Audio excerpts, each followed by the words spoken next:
Hello everyone, I am Sunanta from SNS College of Technology Department of Mathematics. As the continuation of the lecture series in the topic statistical data representation, in this video we are going to see design thinking based approach to frequency distribution topic, that is why we can apply design thinking. The first stage of design thinking is empathize. So let us see why frequency distribution matters. So first is data overwhelm in real life. So raw numbers flood over daily work, sales figures, survey responses, test scores without organization. Valuable insights remain hidden in the chaos. So pattern tells stories. Frequency distribution organizes data into meaningful groups, revealing trends and patterns that guide strategic decision. In business impacts, a car dealership analyzing 500 vehicle prices discovers their sweet spot for inventory planning and targeted marketing. Next, let us see the define part. So, the challenge of making sense of data. How might we transform overwhelming data sets into clear, actionable insights that anyone can understand? User pain points. So information overload from raw data, difficulty spotting trends quickly, need for intuitive summarization. So success criteria will be clear pattern recognition, fast decision making, accessible to non-experts. Next is ideate part. So let us see what is frequency distribution in this. So a systematic method to group data into classes or categories, showing how often specific values occur within your data set. So here this frequency distribution is differentiated into 4 types based on the nature. The first one is ungrouped frequency distribution. So in this, individual data values with the exact valued frequencies, perfect for small data sets or categorical data. The second one will be grouped data. The data is organized into class intervals, ideal for larger data sets with continuous variables. Next is relative frequency distribution, which shows proportions or percentage instead of raw data or raw counts. Great for comparing different sized groups. So next one is cumulative frequency distribution. So running totals that help identify thresholds and percentiles rank within your data. The next is prototype part. So prototype is building a frequency distribution table. So in this, first we can determine the class. So use 2 minus k, which greater than n.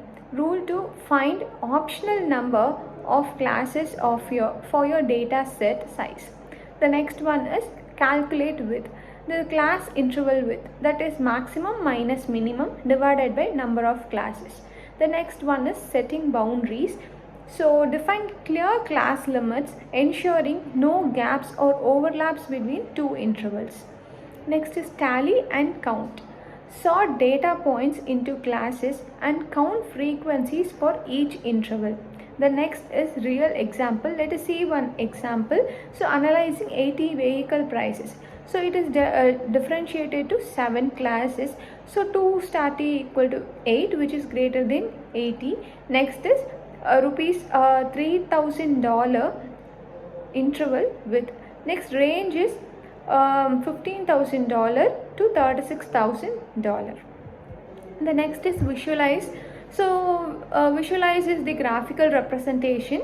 So transform your frequency table into compelling visual stories that reveal pattern instantly. So here we can see this through different types of figures, that is pie charts, graphical representations like bar graphs, histograms, next frequency polygons, and some more type of examples. Here let us see 2 to 3 types. So the first one will be the histogram. This is also one type of chart. So these are the connected bar showing frequency density per class interval, perfect for continuous data visualization.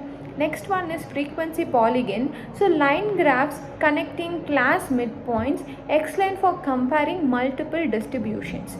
Now let us see the pie chart, which is a convertible form. Initially the data will be given in percentage format, then using the formula percentage divided by 100 into 360 we convert the data into a pie chart. So this shows relative proportions of categories best for categorical data with clear segment. So visual representation makes complex data pattern immediately understandable to audiences even when they are educated or not at all educated. For example, when we see the polls in the news channels and all, it is easily understandable by even illiterates. So that the final state will be a test. So the real world example, so vehicle pricing, when we plot it in the charts like bar graphs and etc., we can clearly find or analyze the price rise or drop. So for example, in the newly released GST 2.0 we can clearly see few vehicle prices GST has been dropped from 28% to 18%. So that will be clearly explained by this histograms and all. So next is implement part, applying frequency distribution in your work. For survey analysis, summarize customer satisfaction scores, demographic data or feedback rating into actionable insights. Next is sales performance, group sales data by region, time period or product categories to identify top performers. Next is quality control, monitor manufacturing defects, response times or any measurable process variables. So iterate part, refining insights with advanced frequencies. So we can use this to refine the data.